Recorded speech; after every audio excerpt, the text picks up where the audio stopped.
Karena sehebat apapun teori, pada akhirnya teori harus tunduk pada fakta persidangan, dan perkara ini sesungguhnya sangat sederhana.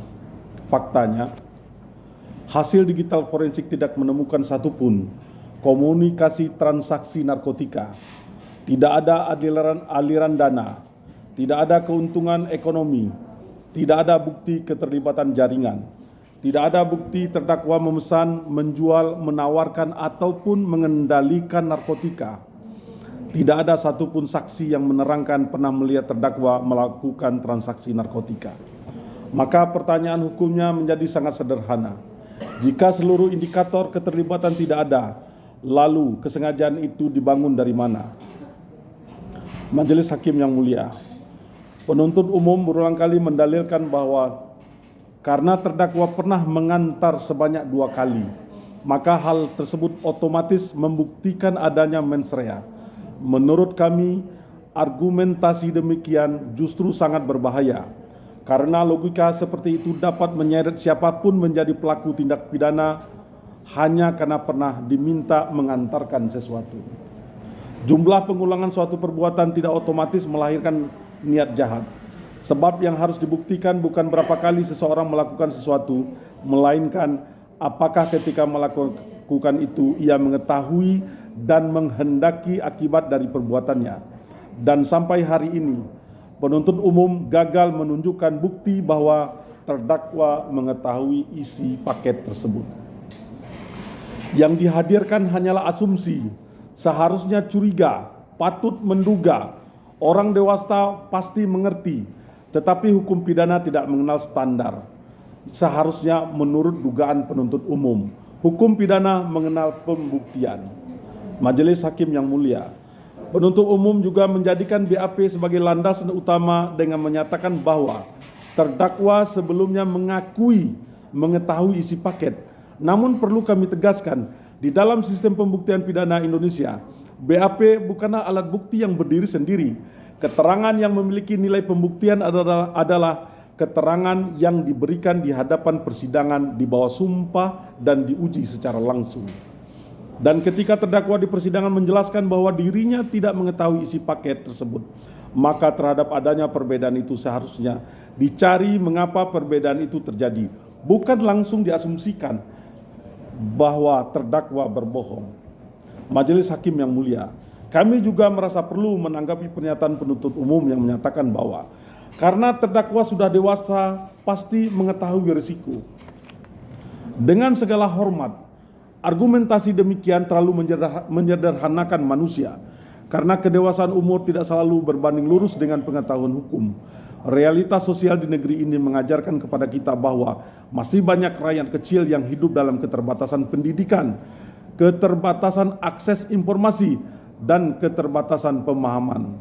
Jika usia dewasa otomatis dianggap mengetahui seluruh risiko hukum, maka untuk apa hukum mensyaratkan pembuktian niat? Majelis Hakim yang mulia, pada akhirnya perkara ini bukanlah soal siapa yang paling kuat berteori, karena teori dapat disusun dari banyak sudut pandang, namun fakta mempunyai satu sifat, ia tidak dapat dipaksa berubah, dan fakta yang lahir di persidangan justru menunjukkan bahwa terdakwa tidak mendapatkan keuntungan, tidak mempunyai jaringan, tidak memiliki komunikasi transaksi, dan tidak terbukti mengetahui isi paket tersebut. Maka apabila niat jahat tetap dipaksakan ada, sesungguhnya yang sedang dibuktikan bukan lagi fakta, melainkan dugaan yang dipaksa menjadi keyakinan. Kami ulangi, maka apabila niat jahat tetap dipaksakan ada, sesungguhnya yang sedang dibuktikan bukan lagi fakta, melainkan dugaan yang dipaksa menjadi keyakinan, dan hukum pidana yang menghukum berdasarkan dugaan bukan lagi hukum yang mencari kebenaran material, melainkan hukum yang sedang mencari pembenaran. Majelis Hakim yang mulia, izinkan kami menyampaikan satu hal yang sangat mendasar. Undang-undang lahir bukan di ruang kosong. Setiap pasal dibuat dengan tujuan, arah, dan politik hukum tertentu. Demikian pula dengan Undang-Undang Narkotika, termasuk pasal 114 ayat 2 Undang-Undang RI nomor 35 tahun 2009 tentang narkotika, yang digunakan oleh penuntut umum dalam perkara ini. Negara membentuk undang-undang narkotika bukan sekadar untuk memperbanyak orang yang dipenjara. Negara membentuknya untuk melindungi masyarakat dari kejahatan narkotika yang terorganisir, yang merusak generasi, menghancurkan keluarga, dan memperoleh keuntungan nilai perdagangan gelap yang sistematis. Karena itu, ketika menerapkan suatu norma hukum yang harus dilihat bukan hanya bunyi pasalnya, tetapi juga siapa yang dihadapi oleh pasal tersebut, bagaimana konteks perbuatannya, dan seberapa besar tingkat kesalahannya. Majelis Hakim yang mulia, dalam perkara ini siapa yang sesungguhnya sedang berdiri di hadapan persidangan? Apakah seorang bandar? Apakah seseorang yang mengendalikan jaringan? Apakah seseorang yang menikmati keuntungan besar dari perdagangan narkotika? Ataukah yang berdiri di hadapan yang mulia adalah seorang perempuan miskin yang hidup di gubuk sederhana, bekerja sebagai pengupas bawang, yang bahkan untuk memenuhi kebutuhan hidup sehari-hari pun mengalami kesulitan? Apabila seluruh fakta persidangan kita letakkan secara jujur, maka jawabannya sangat jelas. Penuntut umum menuntut terdakwa dengan pidana 8 tahun penjara serta denda 2 miliar. Dengan segala hormat, kami memandang bahwa tuntutan tersebut justru memperlihatkan satu persoalan mendasar, yaitu hilangnya konteks keadilan dalam melihat perkara ini. Karena hukum tidak hanya berbicara tentang kepastian. Dalam setiap pertimbangan hukum selalu disebutkan tujuan hukum, keadilan, kemanfaatan, dan kepastian hukum. Maka kami mengajukan pertanyaan sederhana. Apa manfaat hukum terdakwa bagi negara?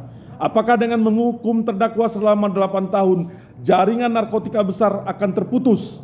Apakah dengan menjatuhkan denda 2 miliar kepada seseorang yang hidup dalam kemiskinan, negara akan memperoleh manfaat? Apakah masyarakat menjadi lebih aman? Ataukah yang terjadi hanyalah bertambah satu orang miskin yang kehilangan masa depannya? Dan apakah penghukuman tersebut memberi manfaat kepada terdakwa sendiri yang menurut fakta persidangan tidak terbukti menikmati hasil kejahatan itu?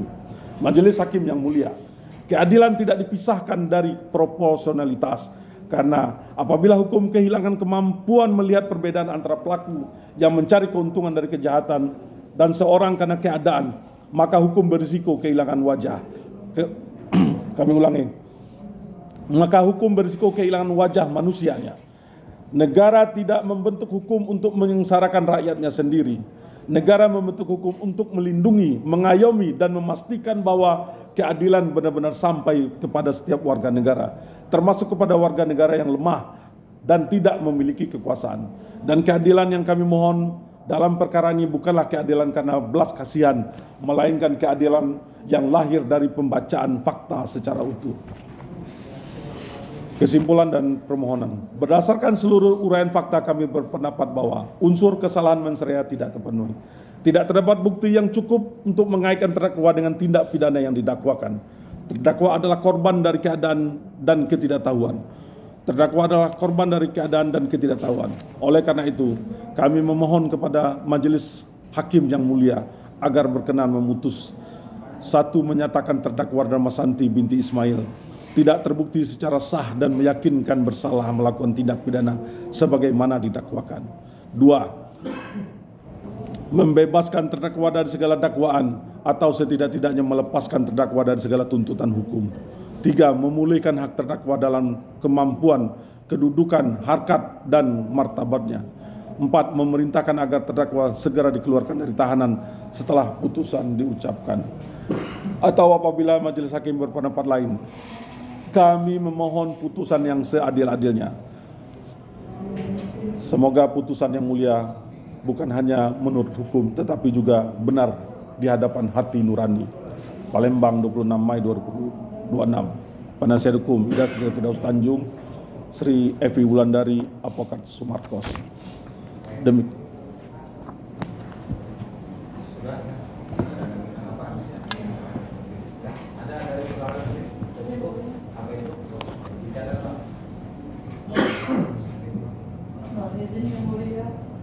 Ya, apa yang disampaikan, sampaikan aja. Hukumannya serendahan bayar mulia. Karena saya sekerja sudah 5 tahun sebenarnya penjara 2 yang membutuhkan saya